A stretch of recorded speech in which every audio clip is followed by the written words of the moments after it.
전 세계를 휩쓸고 있는 오미크론 확산세가 잦아들 기미를 보이지 않고 있습니다. 오미크론이 100년 만에 가장 많은 환자를 발생시킨 질병이라는 분석이 나오고 있는데요. 현지 시간으로 5일 월스트리트 저널은 오미크론 변이가 기승을 부린 지난 5에서 6주 동안 전 세계에서 발생한 코로나 환자 수는 과거 다른 질병들이 비슷한 기간에 일으킨 감염 건수를 모두 능가하는 것으로 보고 있다는 보건 전문가들의 분석을 보도했습니다. 단기간 범세계적인 감염자 비율로 볼 때 오미크론 변이의 확산 속도와 비교할 수 있는 유일한 사례는 1917에서 1918년 사이 있었던 독감 대유행뿐이라는 것입니다. 각국 보건당국에 따르면 오미크론 변이가 발견된 지난해 11월 말 이후 영국에서는 6명 중 1명이, 덴마크에서는 5명 중 1명이, 이스라엘에서는 9명 중 1명이 각각 코로나에 걸린 것으로 추산되고 있습니다. 그 확률이 상상 이상인데요. 국제 통계 사이트 아워 월드인 데이터 집계에서는 지난 1월 전 세계에서 8,400만 명 이상이 코로나 확진 판정을 받았다는 것을 확인할 수 있습니다. 이는 무려 코로나 사태 첫 해인 2020년 연간 확진자 수와 거의 비슷한 규모인데요. 무증상 감염자와 검사를 받지 않은 경우가 많다는 점을 고려해보면 실제로 병에 걸린 사람은 훨씬 더 많을 것으로 추정됩니다. 실제로 워싱턴대 의과대학 산하보건계량 분석연구소는 오미크론 변이 감염자의 80에서 90%는 무증상으로 보인다고 추산했습니다. 종전 코로나 감염으로 면역력을 갖춘 인구가 많아지고 백신과 치료제가 개발된 덕분에 오미크론 변이로 인한 사망률은 낮은 편이지만 너무 많은 감염자가 한꺼번에 쏟아진 탓에 세계 곳곳에서 여객기 운항과 공장이 멈춰서는 등 큰 문제가 발생하고 있습니다. 전 세계가 오미크론을 피해가지 못하는 것처럼 한국에서도 오미크론 확산세가 기승을 부리고 있는데요. 7일 0시 기준으로 신규 확진자 수는 35,286명 발생했습니다. 사흘째 3만 명대를 기록한 것이죠.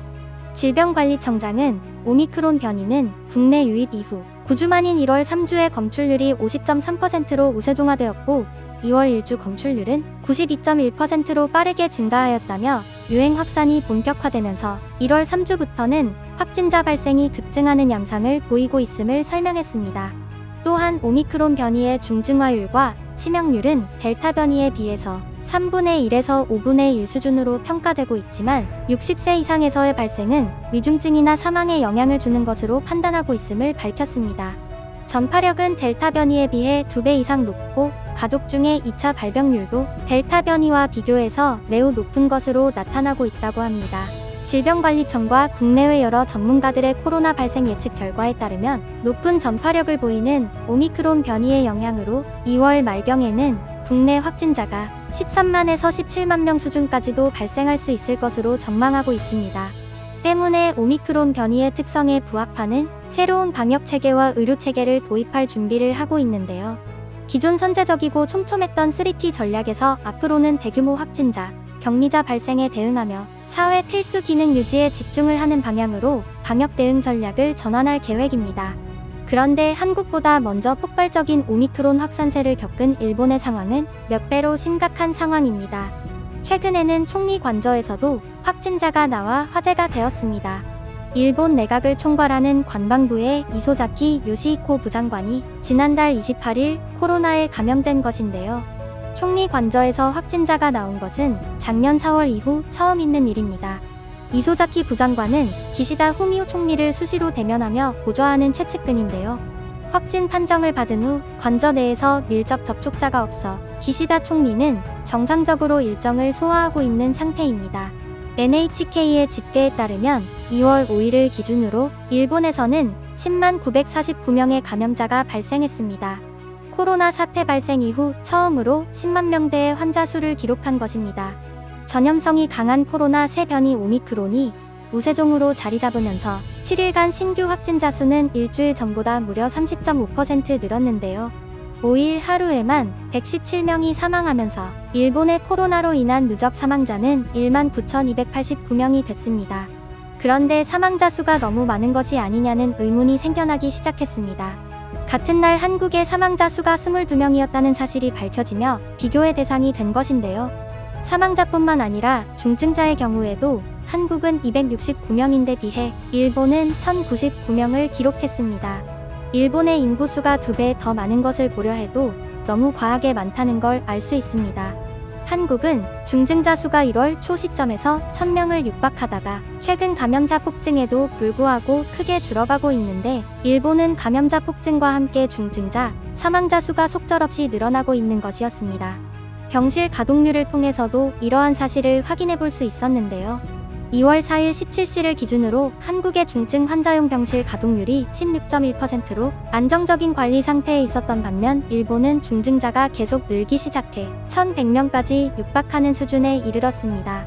해당 소식에 일부 일본 네티즌들은 한국이 통계를 제대로 내지 않고 있다는 어처구니 없는 주장을 내세우기 시작했습니다. 관련 기사 댓글에서는 K-방역을 자랑하기 위해 사망자 수를 줄이고 있는 것이 뻔합니다. 한국은 일본과 사망자 수를 비교할 때 일본의 인구가 훨씬 많다는 점을 생각하지 못한다. 한국에서 보도되는 그 수치는 실제의 수입니까? 일본의 수도 믿을 수 없는데 한국은 더욱 믿을 수가 없습니다. 일본도 막지 못하는데 한국이 무슨 방법으로 오미크론 사망률을 낮출 수 있었을까? 정답은 하나다. 바로 거짓말이라는 일본인들의 반응을 찾아볼 수 있었죠. 그러나 그들의 반응과 달리 한국이 코로나 관련 정보를 아주 투명하게 공개하고 있다는 것은 전 세계가 인정하는 사실입니다. 투명하면서도 정확한 정보를 수집하고 공개하고 있기 때문에 코로나와 관련된 연구가 필요할 때 한국의 코로나 통계를 기준으로 삼고 싶다는 제안을 받을 정도이죠. 한때 검사수를 줄여놓고 오미크론을 종식시켰다며 자화자찬을 했던 나라와는 애초에 비교 대상이 될 수 없는 존재인 것입니다. 외신들 역시 두 나라의 통계를 비교할 때 감염자 수가 공통적으로 폭발적인 증가세를 보이고 있지만 사망자 수와 중증자 수는 역방향이라는 점을 강조하고 있습니다.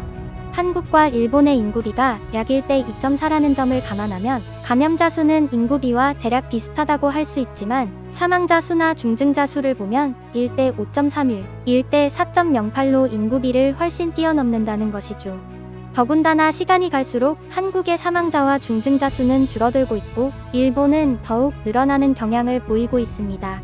이런 차이가 왜 발생했는지에 대한 분석이 이어지고 있는데요. 현재까지는 백신 3차 접종률이 가장 유력한 이유로 꼽히고 있습니다. 영국 옥스포드 대학의 연구자들이 만든 아워월드인 데이터를 보면 한국의 3차 접종률은 2월 7일 0시 기준으로 54.9%를 기록하고 있습니다. 더구나 보건복지부에 따르면 한국의 60살 이상의 3차 접종률은 86%를 넘어서고 있는데요. 이에 비해 일본의 3차 접종률은 4.8%를 기록하고 있습니다. 한국과 무려 11배 이상 차이가 나고 있는 것이죠. 일본은 60살 이상 접종 기록을 따로 내지는 않지만 후생 노동성이 65살 이상, 노령자와 의료종사자를 포함한 제3차 우선 접종 대상자 중 50% 정도에 머물고 있습니다. 이런 통계를 보면 3차 접종률이 한일 사이의 사망자, 중증자 수의 현격한 차이를 나타낼 가능성이 크다는 것을 알 수 있습니다.